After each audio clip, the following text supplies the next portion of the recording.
everybody, my name is Vidur Sharma and I welcome you all on the Edu Mentors YouTube channel. So in today's video, let's discuss some of the prominent current affairs. देखते हैं आज के कुछ prominent current affairs. So the first and foremost is recently concluded Wimbledon. आपको पता है दुनिया का सबसे oldest tennis tournament है Wimbledon. Even अगर मैं प्राइज मनी के हिसाब से भी बात करूँ तो Wimbledon is the most costliest of the all the tournaments, right? और अभी जुलाई में ही Wimbledon 2023 conclude हुआ है और इस बार कुछ स्पेशल हुआ है. स्पेशल क्या हुआ है? हर बार आपने जनरली देखा होगा जोकोविच, Rafael Nadal and Roger Federer, generally यही चैंपियंस हमें देखने को मिलते थे. पर इस year Wimbledon 2023 man single final जीता है कार्लोस अल्काजार ने.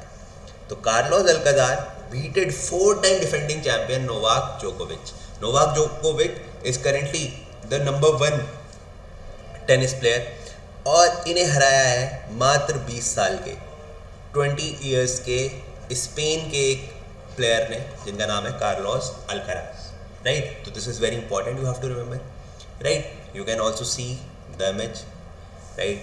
सो he is Carlos Alcaraz. He won the Wimbledon, the first grand slam title, right? Wimbledon 2023 defeated Novak जोकोविच. नोवाक जोकोविच is from Serbia, Alcazar is from Spain. This point you have to remember. Generally आपके साल में 4 major tournaments होते हैं tennis के, जो 4 major grand slam जिन्हें हम बोलते हैं. Number 1 is the Australian open, right? First होता है आपका Australian open. Then we have French open, ठीक है? Then we have French open. The third is the Wimbledon जो अभी रिसेंटली जीता है अल्काजार ने, और अब इसके बाद होगा यूएस ओपन. तो जनरली ये 4 मेजर टेनिस टूर्नामेंट्स होते हैं स्टार्टिंग फ्रॉम जनवरी में जनरली आप ऑस्ट्रेलियन ओपन देखने को मिलेगा. Australian open, French open, Wimbledon and US open, right? Do remember this point. Now let's move forward, आगे चलते हैं. That is North Korea test its latest ballistic missile, that is वॉस्प ऑन, ठीक है? तो वॉस्प ऑन 18 आपकी लेटेस्ट नॉर्थ कोरिया ने टेस्ट करी है इंटरकॉन्टिनेंटल बैलिस्टिक मिसाइल. बेसिकली जो इंटरकॉन्टिनेंटल बैलिस्टिक मिसाइल होती हैं, these are the missile that have range more then 5000 metres से ज़्यादा की रेंज होती है इनकी, राइट? एंड बैलिस्टिक जनरली जैसे आपको या तो गाइडेड मिसाइल्स मिलेंगी, जैसे क्रूज मिसाइल जो गाइडेड होती हैं, बैलिस्टिक मिसाइल जो होती हैं वो गाइडेड नहीं होती, right? So this point you have to remember. तो अभी रिसेंटली लॉन्च किसने करी है? आपकी नॉर्थ कोरिया ने. इंडिया की भी अपनी एक इंटरकॉन्टिनेंटल बैलिस्टिक मिसाइल है. तो अगर मैं इंडिया की आपको इंटरकॉन्टिनेंटल बैलिस्टिक मिसाइल बताऊं तो अग्नि सीरीज, अग्नि 2, 3, 4, 5. तो this is India's intercontinental ballistic missile, ठीक है? तो ये पॉइंट भी याद रखना. वर्ल्ड में हो रहा है जो भी, हमें अब इंडिया का भी पता होना चाहिए. Now let's move forward.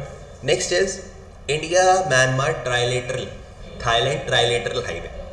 आजकल आपको पता है that we are moving towards the connectivity, we are moving towards to revive the old silk root.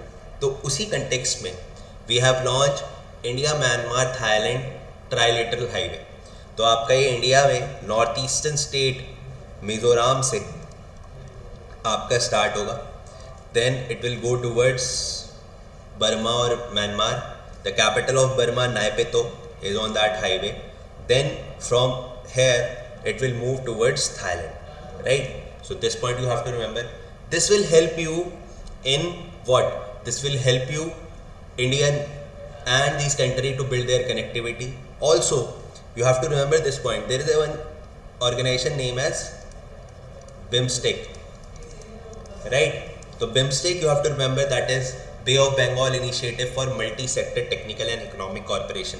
ये जो बिम्स्टेक है जो कि आपका 2006 में बना था, ये बिम्स्टेक बात करता है इकोनॉमिक कॉर्पोरेशन की, राइट? किसकी बात करता है? इकोनॉमिक कॉर्पोरेशन की. और बेटा इस बिम्स्टेक के जो मेंबर्स हैं उसमें आपका इंडिया भी आता है, उसमें आपका म्यांमार भी आता है और उसमें आपका थाईलैंड भी आता है. हालांकि और भी कंट्रीज आते हैं इसमें, like Sri Lanka, Bhutan, Nepal. But as this current affair is precisely to discuss about the trilateral highway, तो ये तीनों कंट्री भी बिम्स्टेक का पार्ट है, and such type of highway project will help to increase the economic corporations, right. तो जल्दी से हम बताएंगे कि म्यांमार की करेंसी क्या है, तो इट इज़ क्यात, और थाईलैंड की करेंसी क्या है, तो इट इज़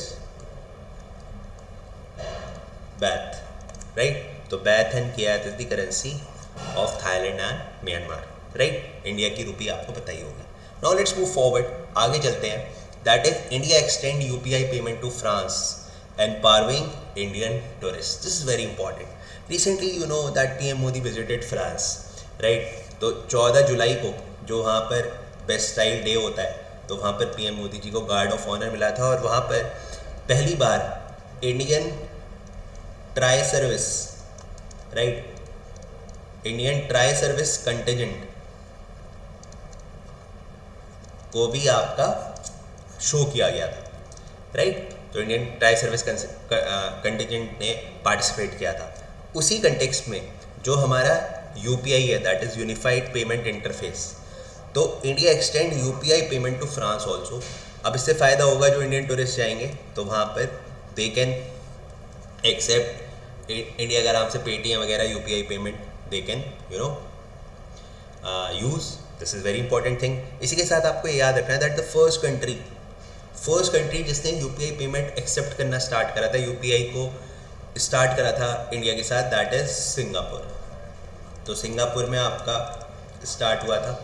उसके बाद अभी रिसेंटली जुलाई में यूएई ने भी ये डिसीजन ले लिया है that they can use India's UPI system.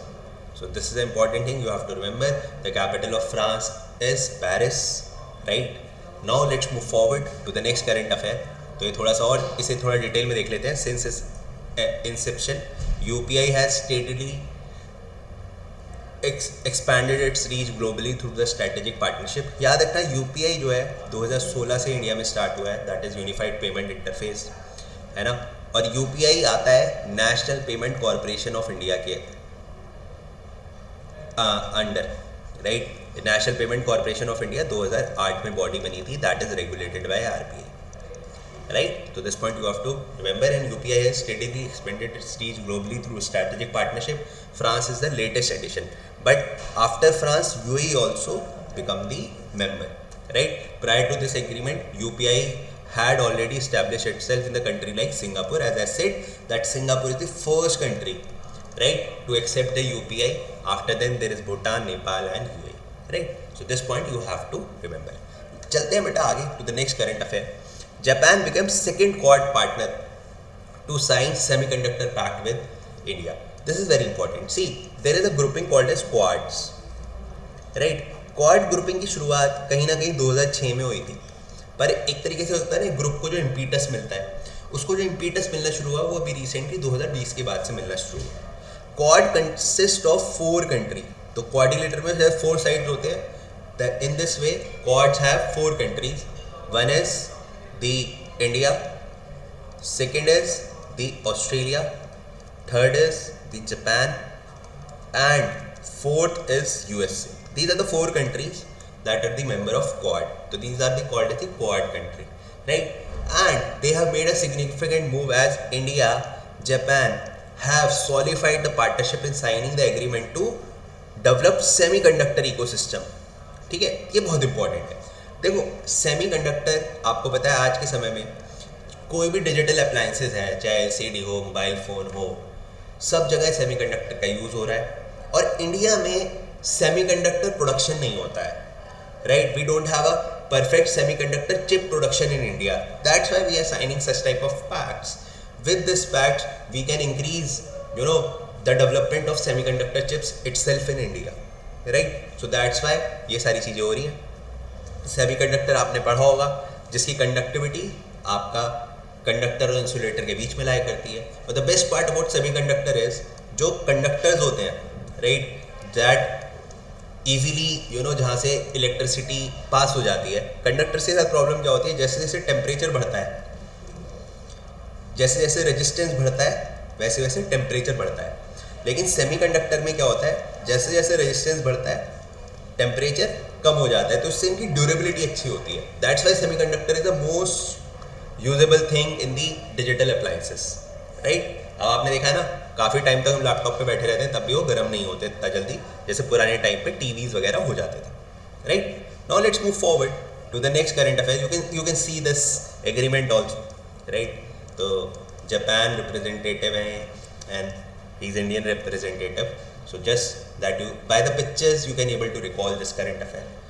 So I hope this is all for today. See you soon in my next lectures. Till then, stay blessed, good luck and have a nice day.